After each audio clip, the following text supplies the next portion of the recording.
주님의 은혜가 함께 하시기를 축복합니다.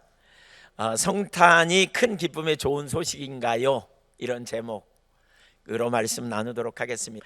양을 치던 목자들에게, 들에서 양을 치던 목자들에게 천사들이 나타나는 장면이 오늘 본문의 시작입니다. 갑자기 하늘에서 천사들이 나타나니까 목자들은 깜짝 놀랐습니다. 그리고 좀 무서워했던 것 같죠? 그들에게 나타나셔서 나타난 천사들이 이렇게 말합니다. 10절을 같이 한번 읽어볼까요? 천사가 이르되 무서워하지 말라. 보라, 내가 온 백성에게 미칠 큰 기쁨의 좋은 소식을 너에게 전하노라. 천사들에게 무서워하지 말라고 말하면서 전해준 이 소식은 두 가지를 보여줍니다. 하나는 뭐냐면 그 소식은 모든 백성을 위한 것이었습니다. 그러니까 천사가 전해준 소식은 모든 사람들에게 전해진 소식이었어요. 그러니까 이 복음의 메시지를 전할 대상이 누구냐면, 그러니까 14절에 보니까 기뻐하심을 입은 사람들 중에 평화로다 이렇게 말하고 있고요. 그 다음에 31절과 32절에 보니까 만민에게, 그리고 32절에는 이방에게 주신 소식이다 이렇게 말하고 있어요. 이방을 비추는 빛으로 주의 백성 이스라엘의 영광으로 나타난 소식임을 말하고 있어요. 한마디로 말하면 누구에게요? 모든 사람에게 주시는 메시지였다 이렇게 말합니다. 모든 사람에게 주신 소식. 또 여기서 볼 수 있는 또 한 가지는 뭐냐면 큰 기쁨을 주는 좋은 소식이다 이렇게 표현합니다. 그러니까 큰 기쁨을 주는 좋은 소식. 이 소식이라는 말에 많이 이렇게 수식하는 단어가 맞죠? 큰 기쁨을 주는 좋은 소식이다 이렇게 표현하고 있어요. 저는 모태신앙이라서 어려서부터 교회 많이 다녔죠. 그래서 성탄절날 아이들 오늘 이제 발표회하고 그럴 텐데 우리 발표하는 거 참 중요하다는 생각이 들어요. 왜냐하면 그 기억이 오래 남아요. 교회에서 어린 시절에 이렇게 했던 거, 격려해주고 축하해주는 이런 거. 근데 어렸을 때부터 교회 다녀서 사실 이 구절을 수도 없이 들었던 것 같아요. 성탄절마다 거의 시즌이 되면 이렇게 큰 기쁨의 좋은 소식이 증거되었다 이런 이야기. 근데 솔직히 말하면요, 그 큰 기쁨의 좋은 소식이라는 말이 뭔지 잘 몰랐던 것 같아요, 제가. 여러분 한번 생각해 보세요. 성탄이 여러분에게 큰 기쁨의 좋은 소식이다, 이 말의 의미가 얼만큼 여러분에게 와닿으세요? 진짜 큰 기쁨의 좋은 소식이다 이런 생각이 얼만큼 여러분에게 있으세요? 아마 여러분 중에 꽤 많은 분들은 적어도 저처럼 별로 와닿지 않은 채 그냥 큰 기쁨의 좋은 소식이라 그러니까 그런갑다 이렇게 생각할 수도 있겠다 싶습니다. 어떠신가요? 큰 기쁨의 좋은 소식이라는 말이 도대체 뭘 두고 얘기하는지, 무엇을 의미하는지, 우리가 이걸 이걸 이해하려면요, 구약의 개념을 좀 이해해야 돼요. 구약의 개념. 그러니까 구약적 이해가 필요해요. 그러니까 그 당시에 이스라엘 백성들에게 이 소식은 매우 큰 기쁨의 좋은 소식이었음에 틀림없어요. 그러나 우리가 이스라엘 백성들이 아니고 또 구약에 익숙하지 않으면 또 이 말씀의 배경이 뭔지 이해 못하면 이것이 정말 큰 기쁨의 좋은 소식이었을까라는 생각에 대하여 의문을 가질 수도 있다는 거죠. 이스라엘 백성들은 우선 하나님의 특별한 선택을 받은, 아브라함 이후에 하나님이 한 민족을 택하시잖아요. 그들이 400년 동안 애굽에서 종살이하는 가운데 하나님께서 그들을 기억하시고 이제 그들을 구원해 내시죠. 그리고 시내산에서 언약을 맺은 후에 그들과 동행하기로 작정하셨습니다. 그래서 우리가 이미 여러 번 살폈지만 하나님은 그들을 구원해 내셔서 그들과 함께 동행하기를 작정하시고요. 그러면서 뭐라 그러세요? 나는 너희 하나님이 되고 너희는 내 백성이 되리라 라고 말씀하심으로 인격적 관계를 의도하신 거죠. 그러니까 우리가 염두에 둬야 될 중요한 사실은 최근에 이런 부분을 집중적으로 나눴어요. 하나님이 임재하시는 것은 우리 안에 거하기 원하심, 바꿔 말하면 우리와 함께하기 원하심인데, 그 이유가 뭐냐면 하나님이 우리의 하나님이 되시고 우리가 그의 백성이 되는, 혹은 하나님이 우리의 아빠가 되고 우리는 그의 자녀가 되는 이 인격적 관계를 의도하셨다는 거예요.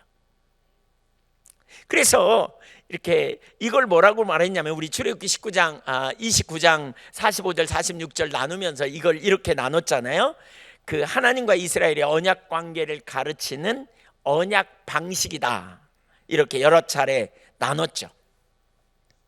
하나님이 이스라엘을 애굽에서 구원해 내셨고 시내에서 언약을 맺은 다음에 내가 너희 중에 거하려고 내가 너희를 구원하였다, 이렇게 말하는데, 거기에는 뭐가 있어요? 나는 너희 하나님, 너희는 내 백성이 되는 인격적 관계 안에서 그 일이 이루어진다. 이게 이제 그 출애굽기 29장에만 나오는 게 아니고요. 제가 이걸 깨닫고 난 다음에 성경을 보니까 굉장히 많이 나와요. 이 표현이 굉장히, 나는 너희 하나님이 되고 너희는 내 백성이 되리라. 구약 신약을 막론하고 굉장히 많이 나와요.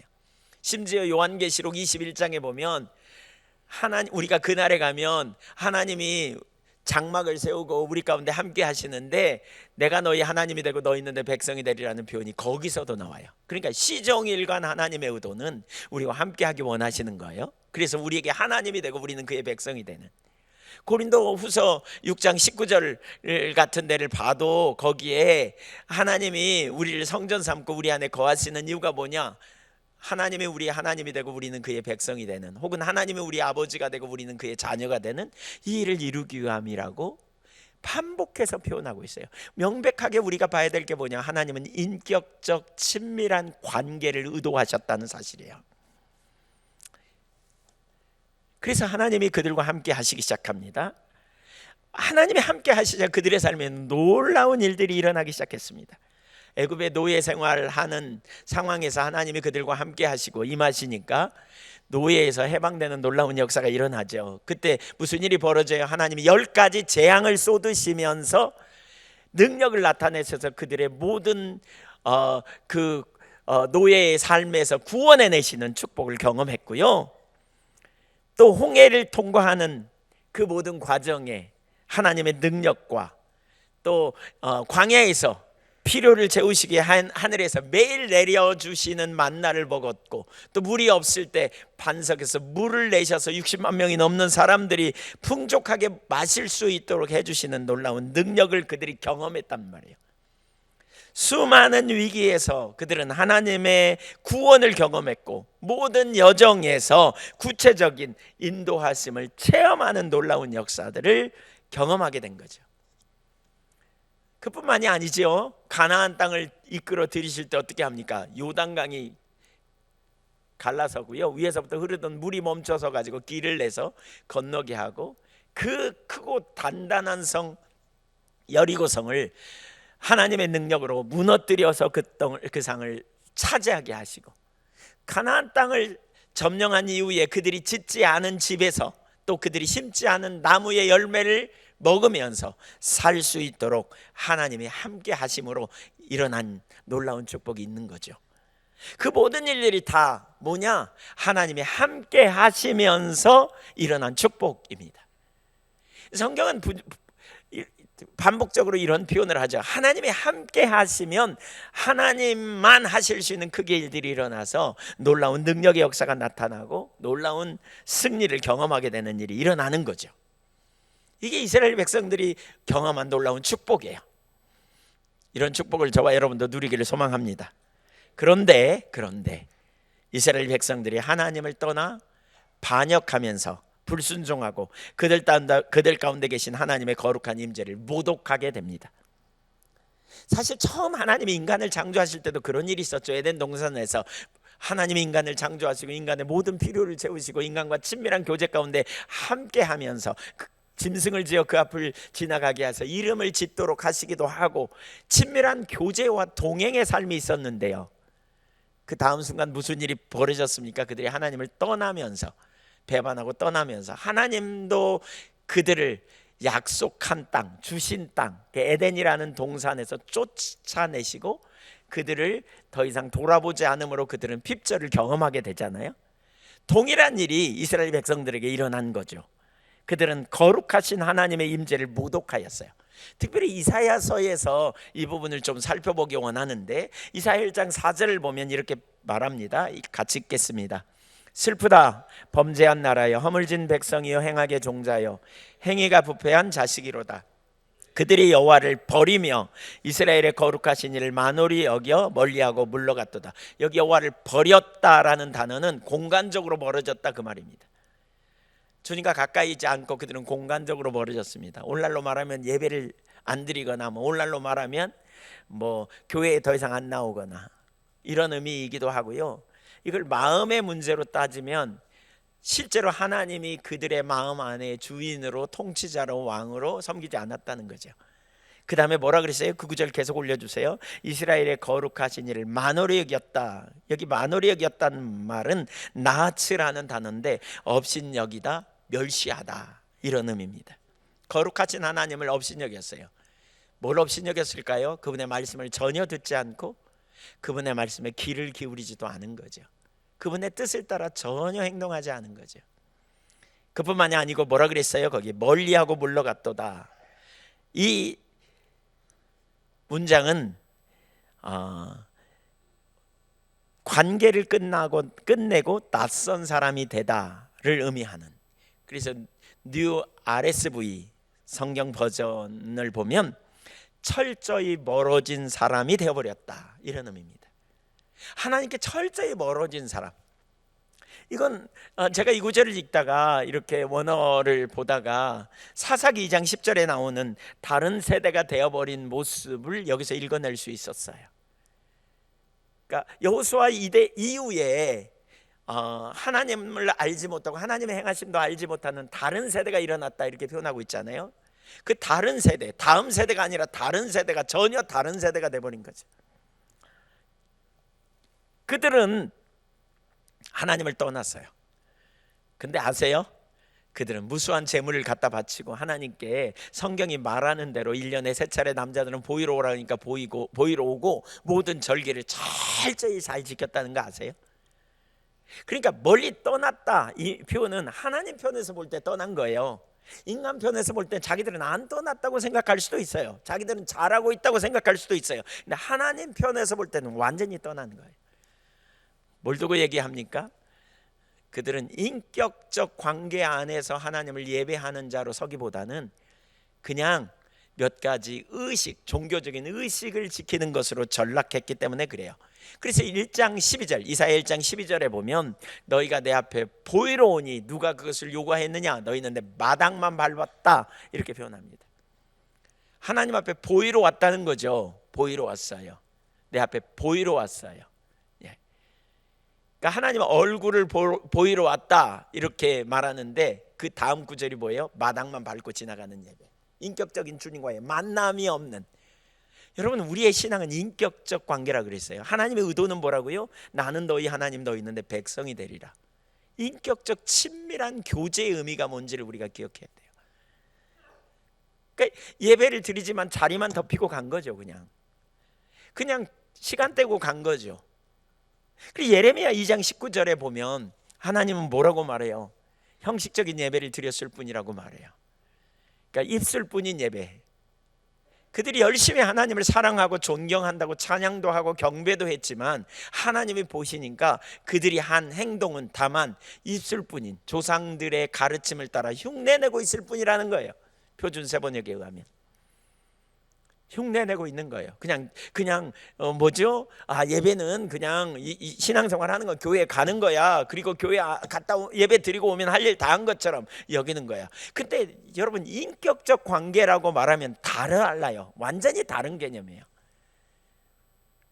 우리는 인격체이신 하나님을 예배한다고 말하면 우린 단순히 종교적인 몇 가지 의식 지키는 것으로 할 일을 다 했다고 말하면 절대로 안 돼요. 하나님 앞에서 그분을 향해 우리의 입술의 고백이 그분, 인격체 대신 그분을 향한 거고, 우리의 삶의 태도와 자세가 그분 앞에서 어떤 태도를 갖느냐, 이것이 중요해요. 그러면서 이사야 29장 13절에 말하는 건 내가 너희를 보니까 마음이 내게서 멀리 떠났다, 이런 표현을 합니다. 마음이 없는 예배는 그래서 온전하지 않아요. 인격적 관계는 마음이 담긴 고백, 마음이 담긴 행동이 되게 중요하죠. 마음이 없는 것 의미 없다는 거예요. 그래서 하나님께서 그들 가운데 떠나신 거죠. 그리고 그들을 심판하십니다. 이사야 3장 8절을 보십시오. 몇 구절 더 보겠습니다. 시작. 예루살렘이 멸망하였고 유다가 엎드러졌음은 그들의 언어와 행위가 여호와를 거역하여 그의 영광의 눈을 범하였습니다. 하나님이 보시기에 잘못된 거죠. 불평하고 원망하고. 이사야 시대 굉장한 의식이 있었다니까요. 성경대로 하나님 앞에 제사와 제물을 갖다 바쳤다니까요. 어마어마한 희생을 했다니까요. 그러나 하나님 편에서 볼 때 그들은 하나님의 임재를, 하나님을 떠나 있는 상태였어요. 그래서 하나님도 그들에게서 얼굴을 가리우세요. 8장 17절 볼까요? 시작. 이제 야곱의 집에 대하여 얼굴을 가리시는 여호와를 나는 기다리며 그를 바라보리라. 하나님이 야곱의 집, 이스라엘 백성들에게 얼굴을 가리셨다는 말이에요. 얼굴을 가렸다는 말이 뭐예요? 여러분, 우리 흔히 그런 말 하죠. 나 너 안 봐, 그러죠. 나 너 더 이상 안 봐. 그게 무슨 얘기예요? 나 너하고 인격적 관계 끊었어. 난 너랑 함께하지 않을 거야. 나는 너랑 정상적인 관계 안 맺을 거야. 하나님 얼굴을 가렸다는 말은 파님이라는 히브리어인데요, 얼굴이라는 말이고요, 이게 뭐냐? 임재예요. 임재, 함께 하심을 의미하는 단어예요. 하나님이 더 이상 함께하지 않으셨다는 거예요. 그리고 그 결과가 뭐예요? 하나님이 떠나심으로 거기에 심판이 임한 거죠.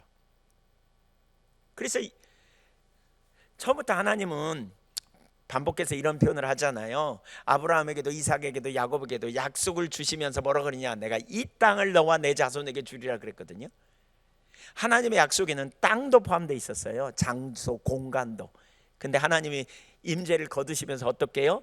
그 땅에 하나님이 함께 안 하시니까, 하나님이 에스겔서 9장, 10장, 11장, 12장에 보면 하나님 떠나시는 장면, 임재를 거두신 장면이 나오거든요. 하나님 떠나시니까 그 땅에서 그들은 쫓겨나 전쟁으로 인하여 수많은 사람이 죽고 결국 나라가 멸망함으로 그들은 포로로 잡혀가게 됩니다.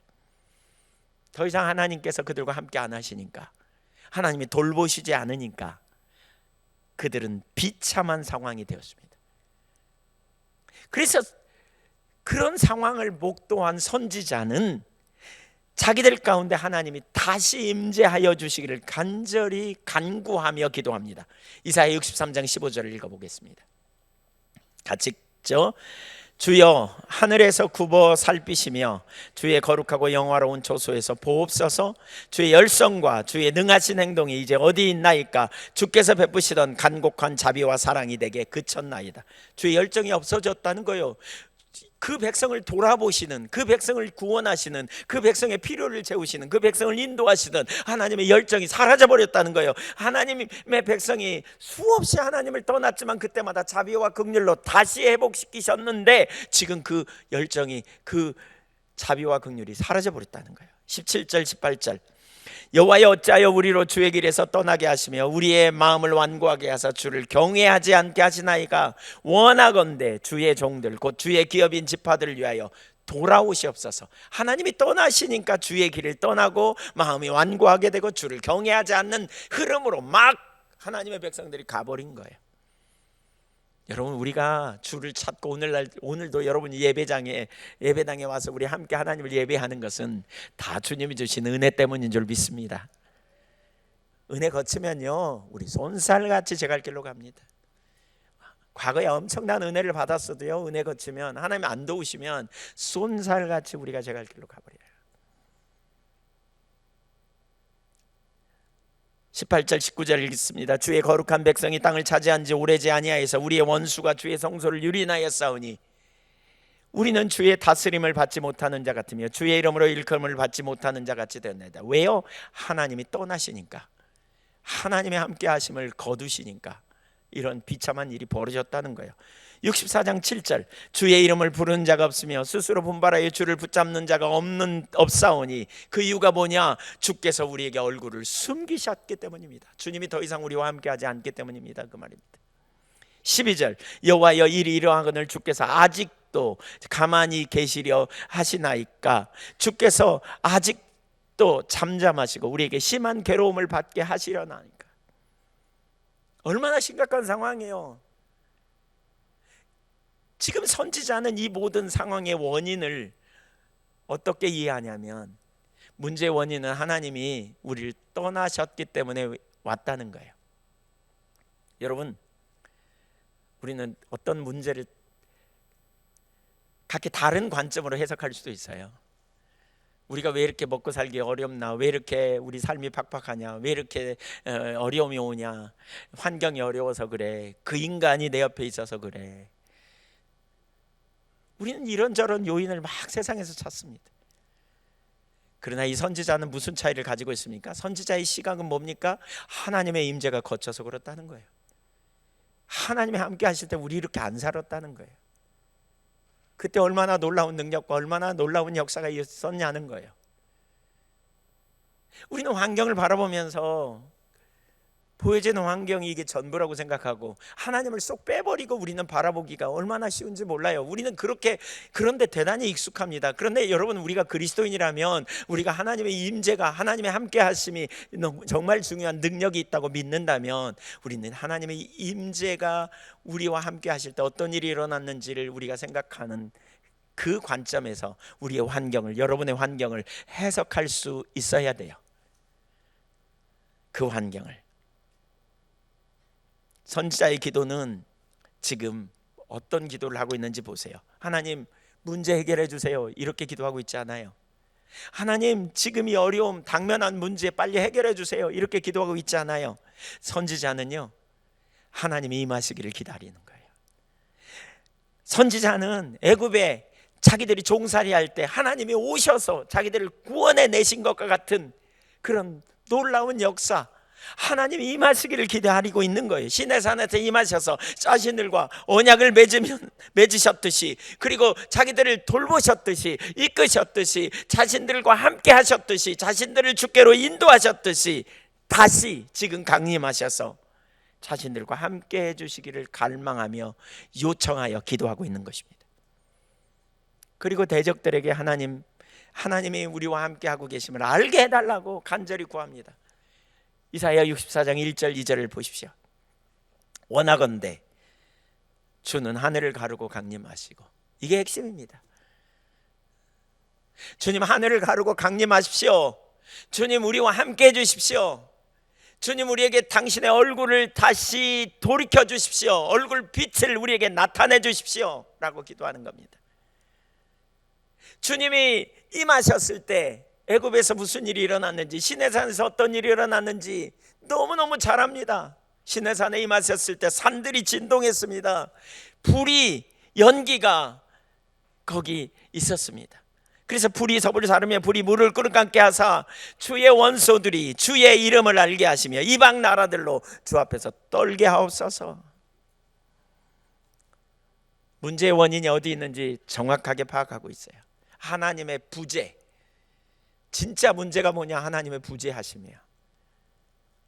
그것이 하나님의 백성들이 만난 문제 중에 핵심인 것을 선지자는 분명히 인식했어요.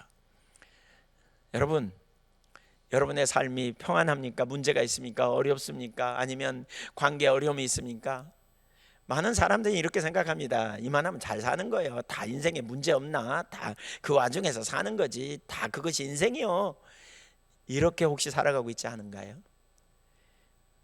더 좋은 게 있다는 걸 우리가 기억해야 될 필요가 있어요. 주님이 임재하시면 거기 놀라운 능력이 있죠.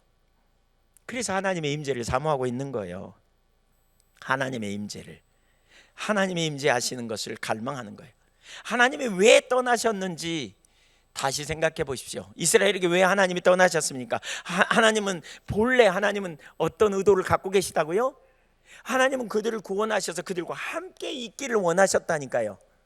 이게 구약에서부터 신약에까지, 심지어 요한계시록 마지막 새하늘과 새 땅에서까지 중심에 계속해서 다루고 있는 핵심적인 신학의 주제입니다. 하나님이 함께 하시면서 내가 너희 하나님이 되고 너희 내 백성이 되리라. 근데 왜 하나님이 떠나셔요? 그 하나님이 왜 떠나세요? 문제는 그들의 범죄예요. 거룩하신 하나님을 멸시한 거예요. 그 거룩하신 하나님을 멸시한 핵심적인 요인 중에 하나가, 제가 볼 때는 그 중에 하나가 이거 같아요. 인격적인 관계를 몰랐어요. 예수님이 그러시잖아요. 나를 본 자는 아버지를 보았거늘 그러잖아요. 그래서 예수님을 통해 우리는 하늘 아버지를 알 수 있어요. 요한복음 1장 18절에 독생하신 자가 아버지의 품에서 나타내셨다 그랬어요. 나타나셨어요. 그래서 누구보다도 예수님은 하늘 아버지가 누구인지를 우리에게 보여줘요. 그래서 예수님과 제자들의 관계를 보면 인격적 관계가 뭔지 우리가 잘 알 수 있어요. 우리가 지난주에 이 부분 살펴보기도 했지만, 예수님은 하나님의 인격체라는 사실을, 그리고 하나님이 당신의 제자들과 어떤 관계를 맺기를 원하시는지 잘 보여주죠. 예수님은 부르셨고 제자들은 따르는 삶, 그리고 예수님을 그들이 거절하는 것은 곧 신앙에서 떠나는 것, 곧 인격체이신 그분을 부인하는 것임을 우리가 봤어요. 예수님은, 하나님은 인격체세요. 우리와 인격적 친밀한 교제를 원하시는 거예요. 그래서 우리 신앙은 단지 몇 가지 종교적 의식을 지키는 것 이상이란 말이에요. 종교적 의식 지키는 것도 중요한데 그 이상이에요. 이상. 박화와 근체와 향료의 11조는 들이되 의와 인과 신은 버렸도다, 이렇게 예수님이 말씀하시면서 이것도 행하고 저것도 버리지 않아야 한다, 이렇게 표현하거든요. 그러니까 기본적인 우리가 규례와 규칙을 지키는 것이 대단히 중요하고, 그걸 통해서 하나님이 말씀하신 그 통로를 통해서 우리가 인격체 되신 하나님을 만나는 자리로 나가야 되는 거죠. 인격적 관계를 무시해요. 여러분, 인격적 관계라면 완전히 달라집니다. 인격적 관계는, 그래서 우리가 지난주에 나눴지만 단순히 믿는다는 말로 담아낼 수 없다. 왜? 인격적 관계는 믿는다는 말은 지적 동의에서 끝날 가능성이 높기 때문에, 인격적 관계는 뭐예요? 따르는 것과 헌신하는 거다라고 나눴어요. 예, 니콜라스 월터 스토프가 쓴 책에 제가 소개하면서 그 얘기 나눴죠. 단순히 믿는다고 입술로 고백하는 것 이상이에요. 인격적 관계는요, 그분을 따르는 거예요. 그분의 말씀을 듣고 순종하며 따라가는 삶이에요. 그리고 그분께 헌신하는 거예요. 이게 인격적 관계예요. 인격적 관계. 이사야 시대에 수없이 많은 의식을 드렸지만 하나님이 그들의 제사를 받지 않았어요. 왜냐하면 인격적 관계 안에서 그들은 마음 중심에 하나님을 존재를 다해 사랑하고 하나님을 온 힘을 다해 사랑하는 그 중심이 올바르지 않았기 때문에 그러죠. 그런 마음 없이 그냥 의식으로 했죠. 근데 왜 그런 열정도 없이 그렇게 헌신하고 봉사할 수 있었을까요? 두 가지 이유라고 생각해요. 하나는 그렇게 하는 것이 그냥 신앙이라고 이해하는 거예요. 인격적 관계가 뭔지 몰라, 우리 신앙이. 그러니까 조상들로부터 받은 모태신앙의 특징이죠. 인격적인 주님을 만나지 않으니까 그냥 신앙생활은 그냥 예배당에 와서 예배 드리고 하라는 거 하고 이러면 신앙 잘하는 것으로 생각하기 때문에, 신앙에 대한 왜곡된 이해 때문에. 두 번째는요, 그럼에도 불구하고 공들이면 복 받는다, 이런 의식이 있는 거죠. 열심히 하면 복 받는다. 그래서 열심히 뭔가 하면 복 주실 걸 기대함으로 하는 거죠. 우리 신앙은 그게 아니에요, 여러분. 하나님의 생명이시고 하나님이 함께 하실 때 우리의 삶에 복이 넘쳐요. 우리와 하나님과의 관계는 인격적 관계예요. 우리가 예배당에 아무리 와 있어도 인격적 주님과의 관계 안에서 인격제신 하나님을 향해 우리의 입술의 고백이 하나님께 드리는 고백이고, 우리가 하나님의 말씀을 듣고 순종하는 인격적 친밀한 관계성 안에 머물지 않으면 실제로 우리 삶에 능력이 없는 거죠. 몇 가지 중심의 태도가 아닌 거죠. 무엇보다 인격적 관계의 중요한 개념은 그래서 순종이에요. 순종. 우리가 하나님 말씀대로 다 순종할 수 있습니까? 없습니까? 순종하기가 쉽습니까? 어렵습니까? 어렵습니다. 그러면 우리가 이렇게 정해버리기가 쉬워요. 말씀대로 누가 살아? 그러면서 그때부터는 딱 정해진 규칙만 지켜. 더 이상은 안 해. 이러면 신앙 절대로 안 자랍니다, 여러분. 이러면 신앙 절대로 안 자라요. 인격적 관계 안에도 그렇더라고요. 여러분 부부간에 대화하면서 대화가 안 통한다 이런 생각이 들 때가 있죠? 있어요? 예, 있군요. 네, 저만 그런 줄 알았더니 네, 있어요. 그때 어떻게 합니까? 이제 그만해. 우리는 그냥 포기하고 살아. 이럽니까? 네, 그러면 그 관계로 그냥 끝까지 갑니다. 그게 하나님이 원하시는 관계일까요? 아니라고 믿으세요? 예, 아니라고 믿으면 그 다음에 뭐 해야 돼요? 노력해야 돼요. 그걸 넘어서 해야 돼요. 어떻게 해야 돼요? 싸우면서라도 대화를 해야 돼요. 싸우면서라도 이야기를 해야 돼요. 사실 저도 이건 저에게서 나온 게 아닙니다. 이건 제 아내에게 나온 겁니다. 제 아내가 포기하지 않아서 저하고 제 아내가 요즘 친해졌습니다. 제 아내가 포기하지 않아서 저희랑 저희 아이들이 친해졌습니다. 그냥 내버려 두라고, 그냥 제가 이렇게 말하면 우린 더 친밀해져야 된다고, 이렇게 그 싸우면서 간 것 같아요. 우리 하나님과의 관계도 포기하지 않아야 돼요. 하나님과의 관계도 어떻게 포기하지 않아요? 말씀대로 살아야 되는데 못 살면 어떡해요? 나 못 살아. 그러니까 그냥 이 선에서 그만. 이렇게 하면 절대 하나님과의 관계가 친밀해지지 않아요. 더 이상 우리의 신앙이 자라지 못해요. 어떻게 해야 돼요? 하나님 말씀대로 살려고 해야 돼요. 살다가 안 살아지면 어떻게 해요? 애통해 하는 거예요. 애통해 해요. 오 하나님, 긍휼히 여겨주세요. 제가 하나님의 말씀을 따라가려고 하는데 육신이 약해요. 유혹이 너무 많아요. 하나님, 제 안에 답이 없어요. 그래서 하나님, 제가 주님의 은혜를 사모하고 갈망해요. 어린아이가 엄마를 찾듯이 그렇게 주님을 찾는 거예요.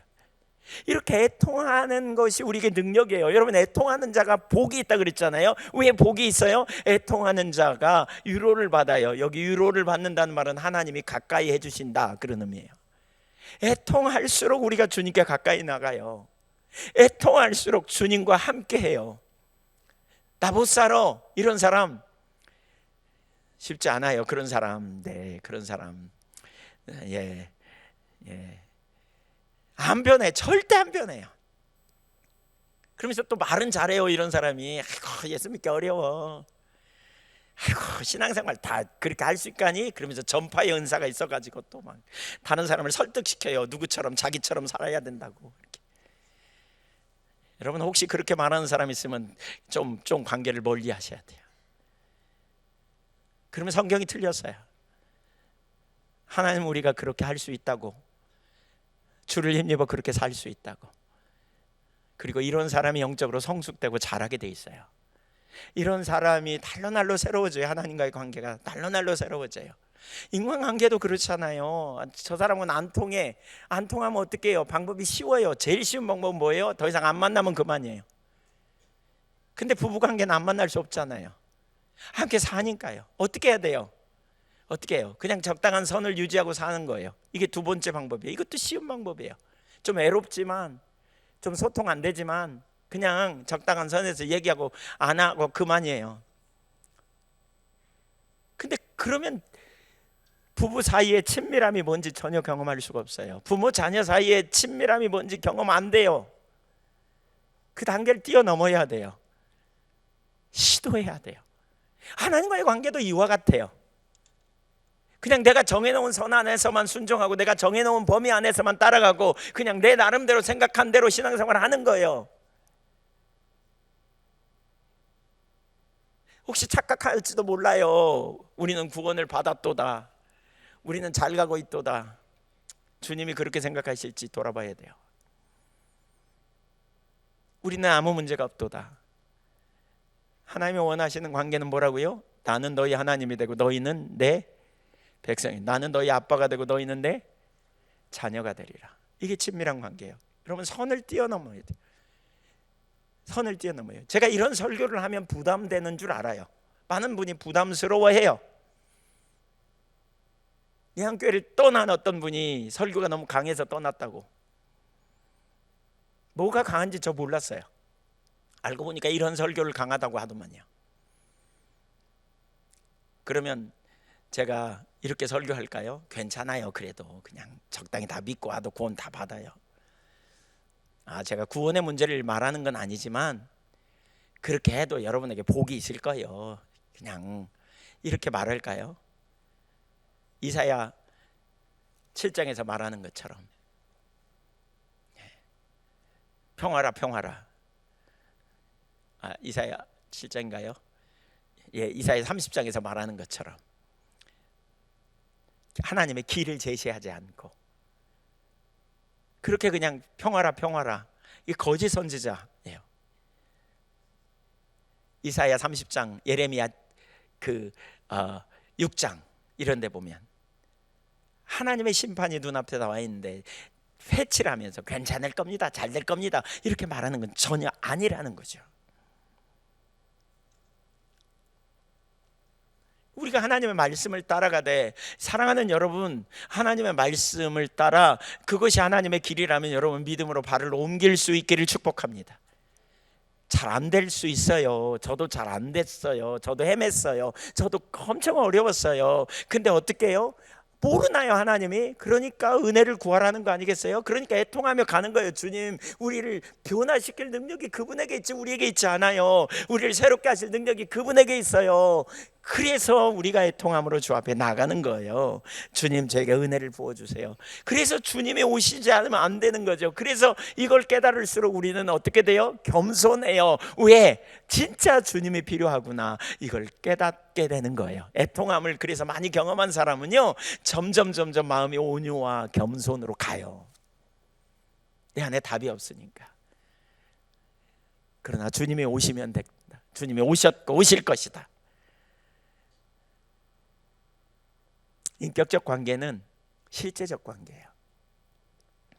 듣고 순종하는 관계, 말씀을 듣고 순종하는 관계. 그래야 그 관계가 새로워지고요, 더 잘하게 되고요, 온전하게 되는 거지요. 어쨌든 이스라엘 백성들은 이 관계를 무너뜨렸어요.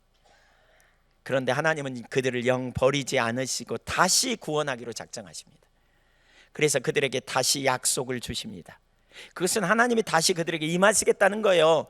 이것이 이스라엘에게 좋은 소식입니다. 이사야 40장 9절 보실까요? 아름다운 소식을 시온에 전하는 자여, 너는 높은 산에 오르라. 아름다운 소식을 예루살렘에 전하는 자여, 너는 힘써 소리를 높이라. 왜요? 아름다운 소식이니까, 좋은 소식이니까. 두려워하지 말고 소리를 높여 유다의 성읍들에게 이르기를, 너희 하나님을 보라 하라. 그러면서 10절 읽어보죠. 같이. 보라, 주 여호와께서 장차 강한 자로 임하실 것이요 친히 그의 팔로 다스리실 것이라. 보라, 상급이 그에 있고 보응이 그의 앞에. 그러니까 주님이 강한 자로 친히 임하시고 다스리신다.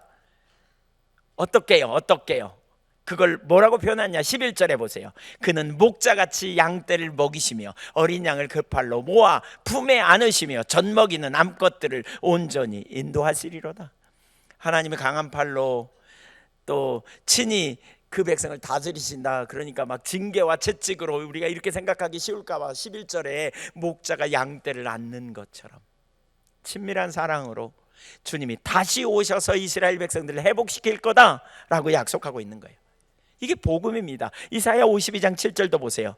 좋은 소식을 전하며 평화를 공포하며 복된 좋은 소식을 가져오며 구원을 공표하며 시온을 향하여 이르기를, 내 하나님이 통치하신다 하는 자의 산을 넘는 발이 어찌 그리 아름다운가. 좋은 소식이 뭐예요? 내 하나님이 통치하신다, 내 하나님이 다시 오신다, 내 하나님이 너를 다스리실 것이다. 이것이 좋은 소식이라는 거죠. 8절, 내 바수꾼들의 소리로다 그들이 소리를 높여 일제히 노래하니 이는 여호와께서 시온으로 돌아오실 때에 그들의 눈이 마주 보리로다. NIV 영어 성경에 보니까 그들이 자신의 눈으로 이것을 볼 것이다, 이런 표현입니다. 눈으로 보는 주님의 오심을 보게 될 거다.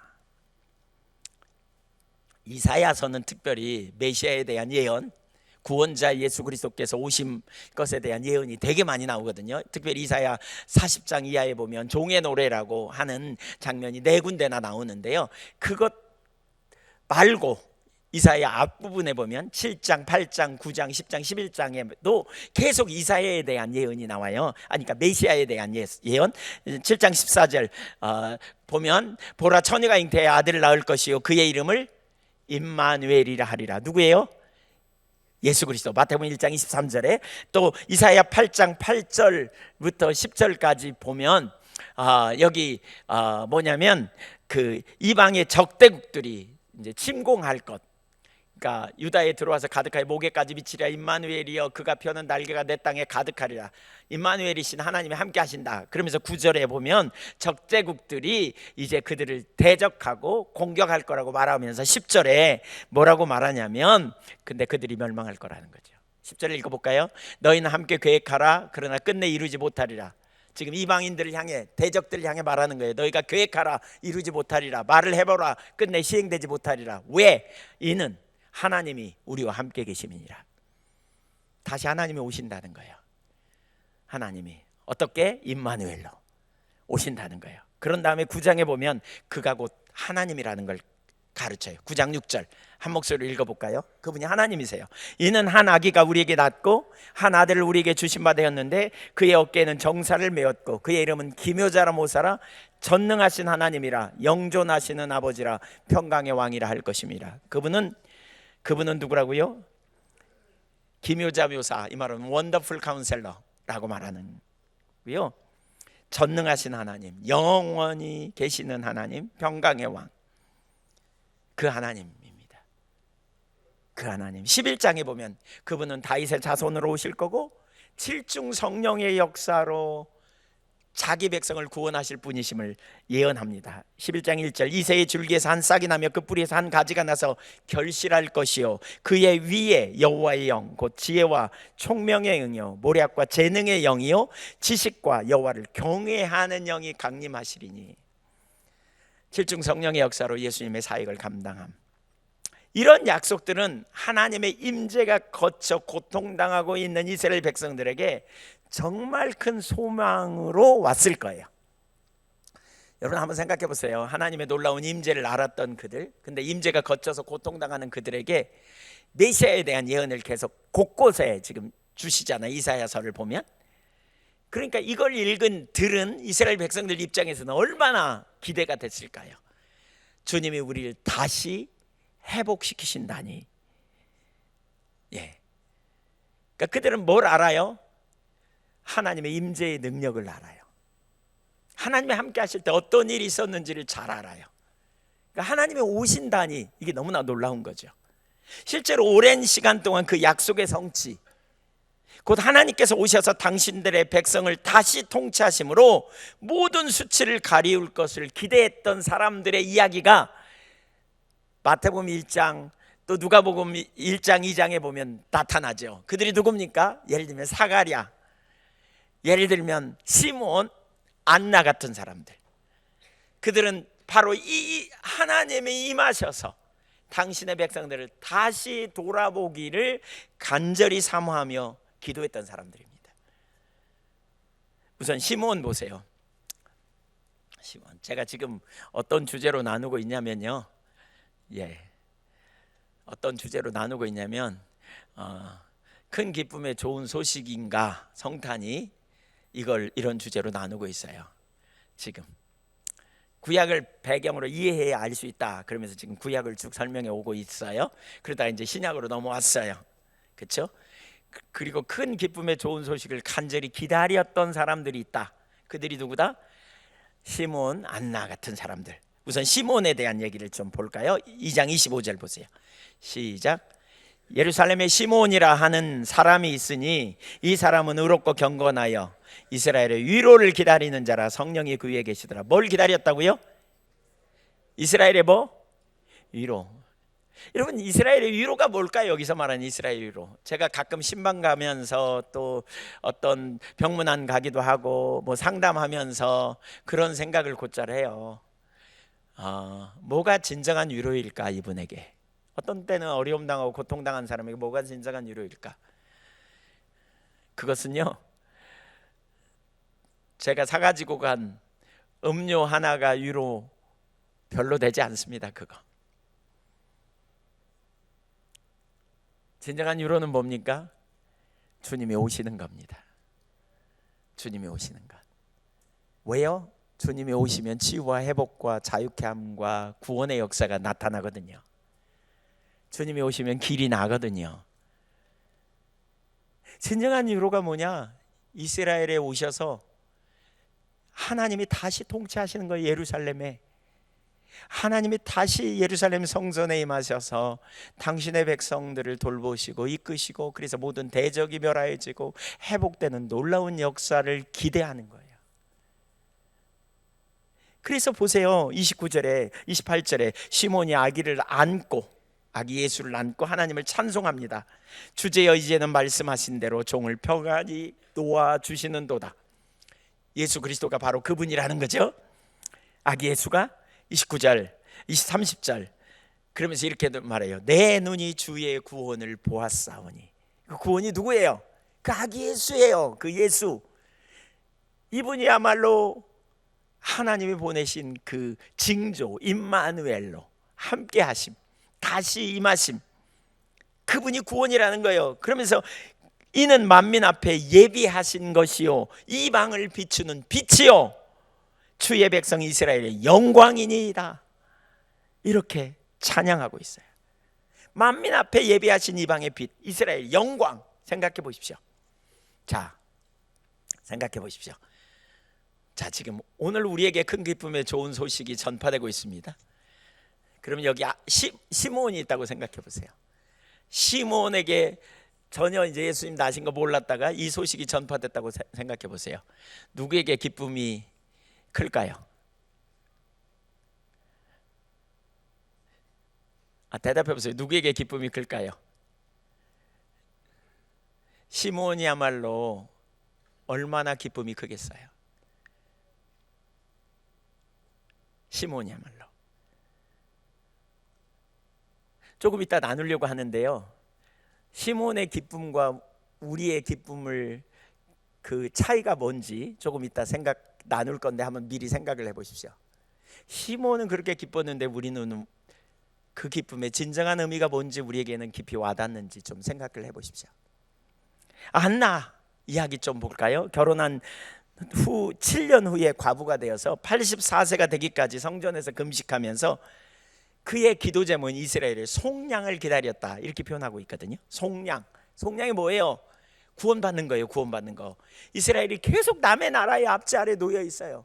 수없이 그냥 고통받는, 하나님이 통치하시는 게 아니라 이방 나라들이 통치해. 그래서 마음껏 예배도 드릴 수 없고 마음껏 하나님을 찬양할 수도 없는 아주 고통스러운 시간을 보내고 있는 그들, 심지어 성전에 그냥 돼지피를 갖다 쏟아붓기도 하고 막 이런 엉뚱한 짓을 하는 그런 정말 수치스러운 경험이 있는 그런 시대에 주님이 오셔야만 이게 해결될 상황인 거죠. 그래서 이스라엘이 속량을 기다렸어요. 누가복음 2장 38절을 한번 볼까요? 이렇게 같이 읽습니다. 마침 이때에 나와서 하나님께 감사하고 예루살렘의 속량을 바라는 모든 사람에게 그에 대하여 말하니라. 뭘 기다렸다고요? 예루살렘의 속량을 바라는 모든 사람. 여기 보니까 최소한 안나만 그런 게 아니에요. 여러 사람이 있었어요. 그런 무리들이 있었어요. 주님이 오셔야 한다. 주님이 오시면 된다. 주님이 오셔야 문제가 해결된다. 우리가 수치를 당하는 건 그냥 자연스러운 일이야. 힘이 약해서 그래. 세상적으로 말하면 능력이 없어서 그래. 우리가 군사력이 없어서 그래. 이렇게 말하지 않습니다. 그들은 뭘 보았습니까? 하나님의 임재를 거두셔서 하나님이 우리와 함께 하지 않으니까 우리가 이런 고통 가운데 있다, 지금 이렇게 본 사람들입니다. 그래서 주님이 임하여 주시기를 간절히 사모합니다. 하나님이 임재하심으로만 위로를 경험하듯이 하나님이 임재하셔야만 우리가 구원받을 수 있는, 이 문제가 해결되는, 이 상황이 해결될 수 있는, 주님이 오시지 않으면 아무런 능력이 없다는 걸 그는 고백하고 있는 것이죠. 그들에게 천사들이 전해주는 이 메시지, 성탄에 대한 소식은 얼마나 큰 기쁨의 좋은 소식이었겠는지 생각해 보십시오. 자, 그래서 우리에게 성탄에, 예수님의 성탄이 큰 기쁨이 되려면요, 두 가지를 인식해야 돼요. 우리가 인식해야 될 게 있어요. 하나는요, 우리의 상태를 인식하는 것이 필요해요. 하나님을 떠난 인생의 비참함, 이걸 깨달아야 돼요. 하나님 없는 인생의 비참함, 성경을 보면 이걸 알 수 있어요. 아담이 하나님과 함께할 때 어떤 삶이었고, 하나님을 떠날 때 어떤 결과를 가져왔는지, 이스라엘이 하나님과 함께할 때 어떤 능력이 있었고, 하나님을 떠난 이후에 무슨 일이 일어났는지를 잘 알았어요. 아담은, 아니 우리가 성경을 통해 이걸 알아요. 근데 오늘날 우리는 잘 모른다는 거예요. 이걸 하나님 없는 삶의 비참함이 뭔지 잘 몰라요. 제가 볼 때는 많은 사람이 모르는 것 같아요. 왜 그럴까요? 왜 그럴까? 제가 이 문제를 계속 생각하다가 이런 생각이 들었어요. 하나님이 함께 하시는 것, 바꿔 말하면 존 웨슬리는 그의 일생 마감에 그렇게 했다 그랬잖아요. 누가 물어봤어요.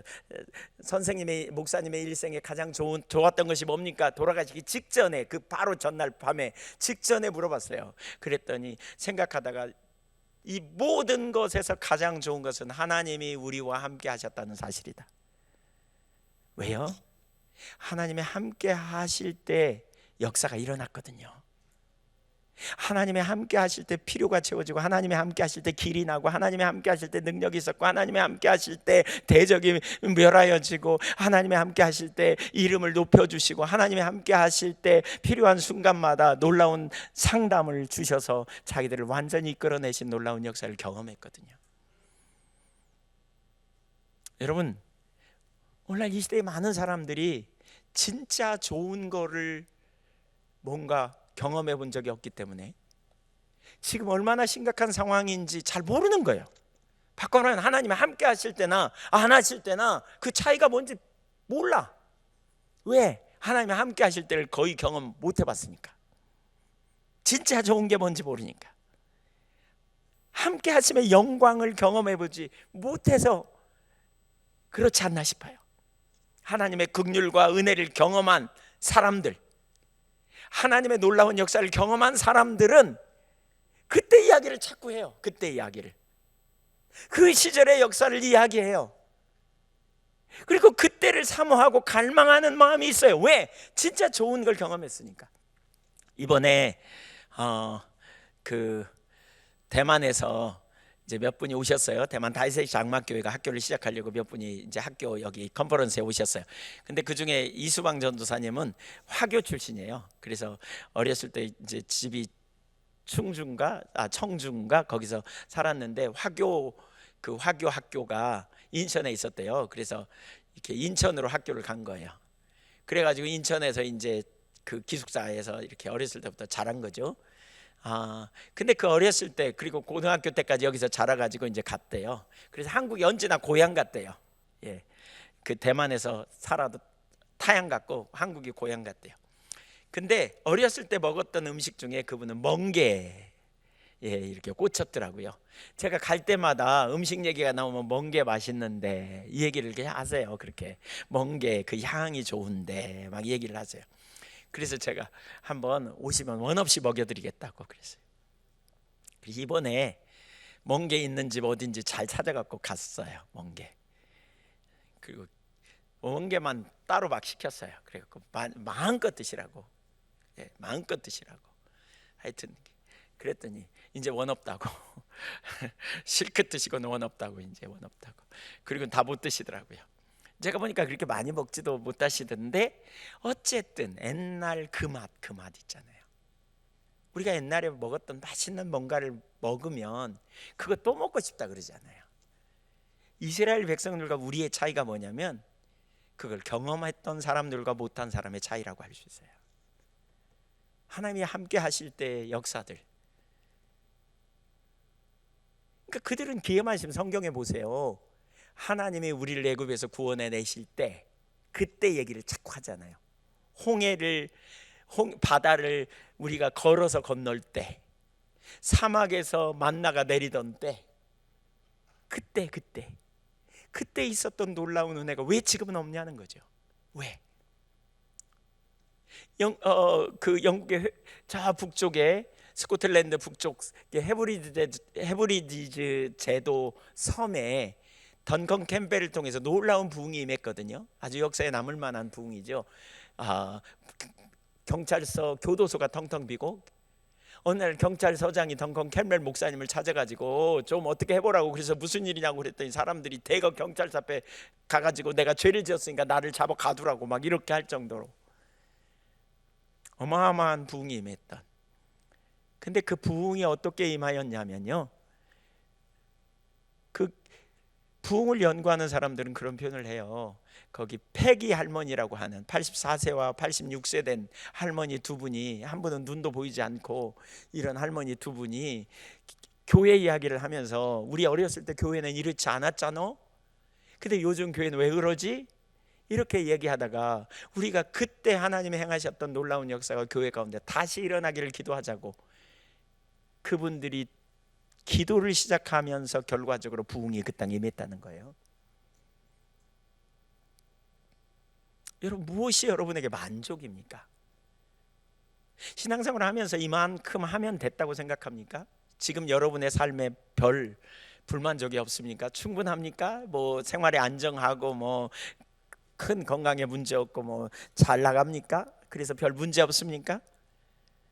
아니면 여러분에게 문제가 있고 억압이 가득한데 그 문제의 원인을 사람에게서, 세상에서 인본주의적으로 찾아내서 그걸로 어떻게 해결해 보려고 합니까? 사실 저는 진짜 좋은 거, 진짜 놀라운 것을 맛보지 못해서 오늘 너무나 많은 사람들이 이것이 전부인 것처럼 살아가는 모습을 봅니다. 그저 운명처럼 받아들이죠. 죄의 종로로 타면서 죄 가운데 억압과 고통 가운데 소망 없이 죽어 영원히 고통받은 곳으로 가는 인생임을 전혀 알지 못하고 그저 남보다 좀 나으면 혹은 큰 문제 없으면 그것으로 만족하는 삶, 어떻게 보면 돼지처럼 그냥 환경 열리면 그냥 먹을 거 있으면 그냥 만족하며 사는, 언제 도살장으로 끌려갈지도 모르면서, 심지어 도살장으로 갈 때도 그 콩을 술술술 떨어뜨리면 돼지가 그 콩 먹느라고 따라가다가 지 죽을 자리까지 간대지 않아요? 그냥 하루하루 살아가는 돼지처럼 그렇게 살아가는 인생이 아닌가. 그것이 전부인 것처럼, 이 세상이 전부인 것처럼, 우리가 가진 것이 전부이고 내가 남보다 좀 더 나은 뭔가를 가졌다는 것으로 자부심 갖고 그것이 전부인 것처럼, 심지어 그리스도인들만저도 그렇게 만족하며 살아가는 것, 우리가 너무나 흔히 볼 수 있습니다. 왜 그렇습니까? 하나님의 임재의 능력을 못 봐서 그렇습니다. 경험 못해서 그렇습니다. 진짜 좋은 것을 경험 못했어요. 이거 전부입니까? 아닙니다. 더 놀라운 일이 있습니다. 우리를 창조하신 하나님이 우리 아빠가 되실 때 그분 안에서 누릴 놀라운 약속이 있습니다. 우주를 창조하신 하나님의 공급과 능력으로 우리가 살 수 있습니다. 그렇게 살아야 합니다.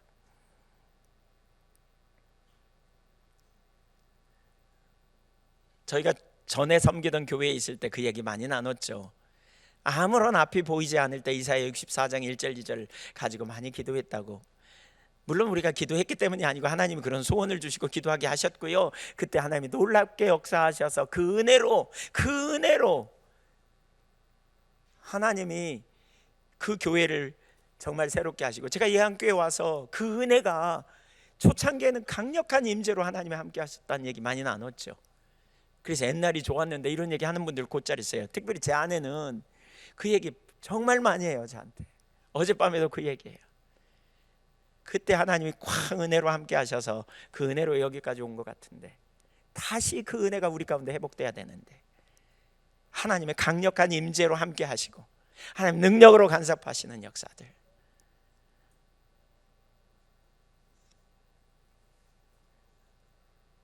이스라엘 백성들은 우리와 달라요. 뭐가 달라요? 그들은 이스라엘의 위로를 기다렸어요.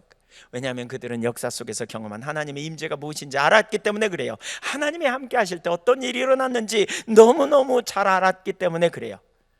그래서 하나님이 함께 하시면 얼마나 놀라운 일인지 잘 알았고, 그래서 사모함으로 하나님의 임재를 구원하실 분을 기다렸어요.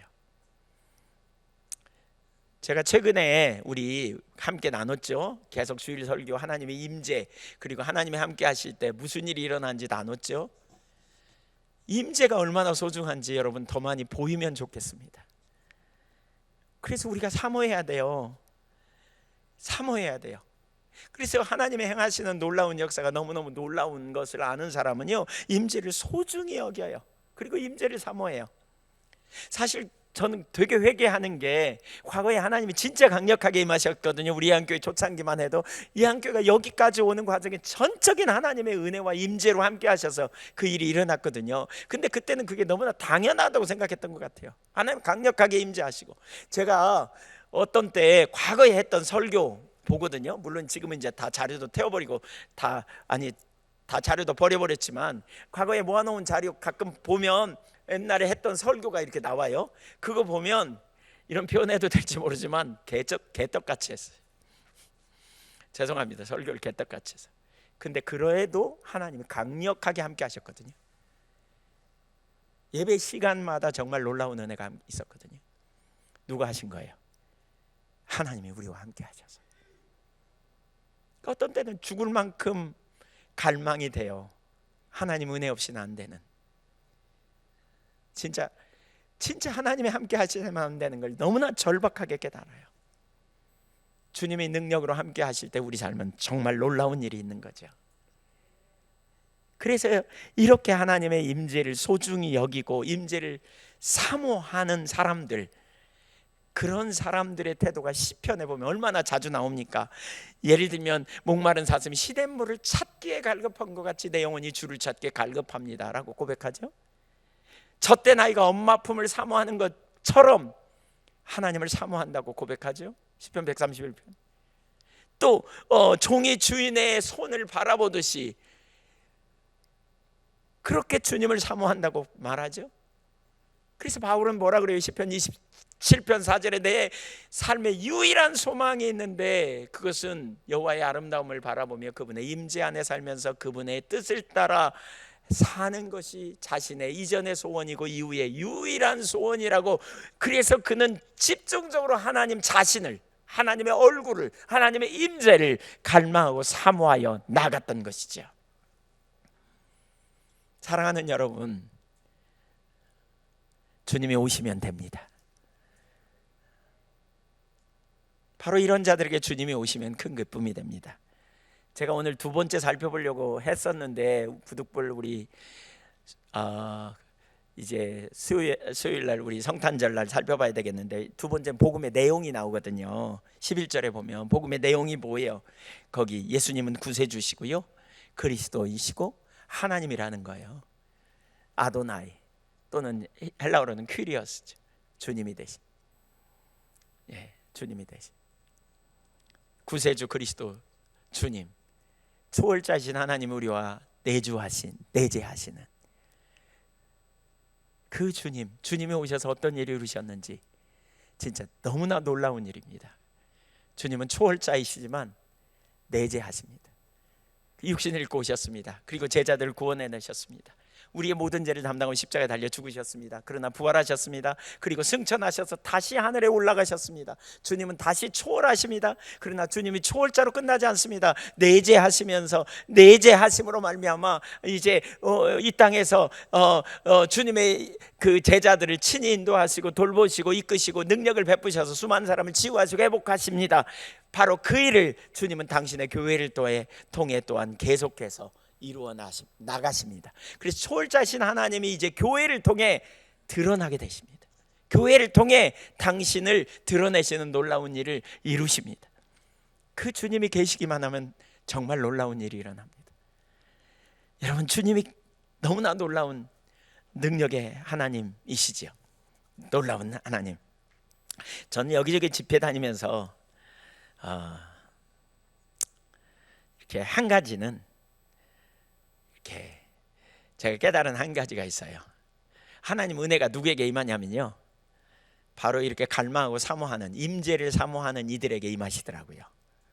아까 제가 나눴죠. 선을 그어놓고 자기 나름대로 신앙생활하고 더 이상 갈망도 열망도 없는 사람은요, 절대로 하나님 은혜가 그와 함께하면서 영적인 성숙이 없어요.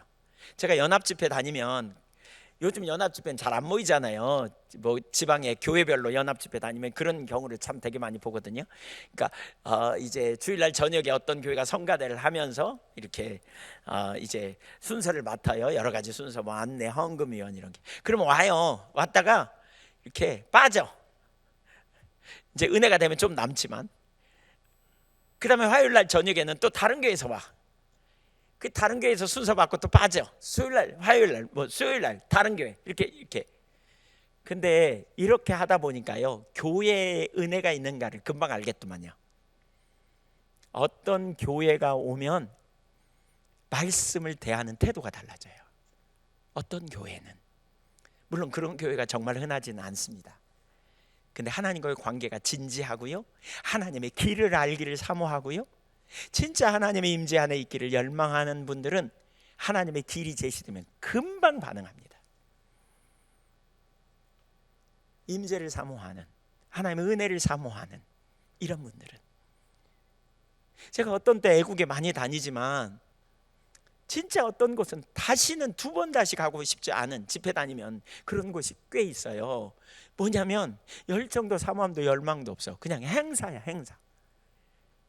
그래가지고 어떤 선교사님이 얘기해가지고 어디 가서 현지 목회자들 뭐 나누기도 하고, 어떤 때는 뭐 성도들 모여서 집회하는데요, 막 간증하고 그러면 막 할렐루야, 막 아멘 박수치고 막 이럽니다. 그러다가 본질적인 문제, 하나님과의 관계 이렇게 다루면 그냥 시들시들하고 다 좁니다. 공항에 오면서 다시는 안 오리라 결단하고 안 갑니다. 근데 그렇지 않은 데는 길이 제시되면 정말 민감하게 반응하고 따르더라고요. 은혜는 누구에게 있냐면 바로 이렇게 거룩한 불만족, 하나님이 오셔야 우리 삶에 생명이 있다, 이걸 아는 이들에게 은혜가 임해요. 사랑하는 여러분, 우리의 삶의 진정한 문제가 뭡니까? 임재가 거침이 문제입니다. 주님이 오신 사실이 왜 큰 기쁨의 좋은 소식입니까? 이제 우리가 다음에 우리가 나누겠지만, 예수님이 오시니까요, 어느 날 한 과부가 아들이 죽어버렸어요.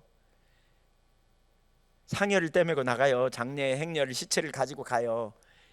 근데 거기 하나님의 아들이 오셨어요. 구원자 하나님이 오셨어요. 그리고 그 아들을 다시 살려주셨어요. 주님이 오시면 이런 일이 일어나요. 회당장 야이로의 딸이 죽었어요. 그 어린 소녀가 죽었어요. 주님이 거기 오셔서 난리다 그럼 소녀야, 내가 내게 뭐하노니, 일어나라 그랬더니 일어났어요. 주님이 오시면 이런 일이 일어나요. 38년 된 환자가 도무지 소망 없이 그 뭔가 기적을 바라고 살아가는 그에게 주님이 오시니까 즉각적으로 치유되고 회복된 놀라운 일이 일어나요. 주님이 오시면 이런 일이 일어나요. 그래서 주님이 오심이 우리가 얼마나 큰 능력인지, 주님이 함께 하시면 얼마나 큰 능력인지, 우리는 그래서 주님을 환영하고 사모하고 갈망하고 강한 능력으로 임하시기를 우리는 간절히 소망하며, 주님의 임하심을 통해서 놀라운 능력을 경험하는 저와 여러분이 되기를 소망합니다. 주님이 오시면 가정이 회복됩니다. 주님이 오시면 여러분의 성품이 달라집니다. 주님이 오시면 여러분의 자녀들이 변화될 것입니다. 주님이 오시면 생명이신 주님이 함께 하심으로 여러분의 물질적인 부분에서도 하나님의 필요를 채우실 것입니다. 주님이 함께 하시기를 갈망하고 사모하십시다. 기도하겠습니다.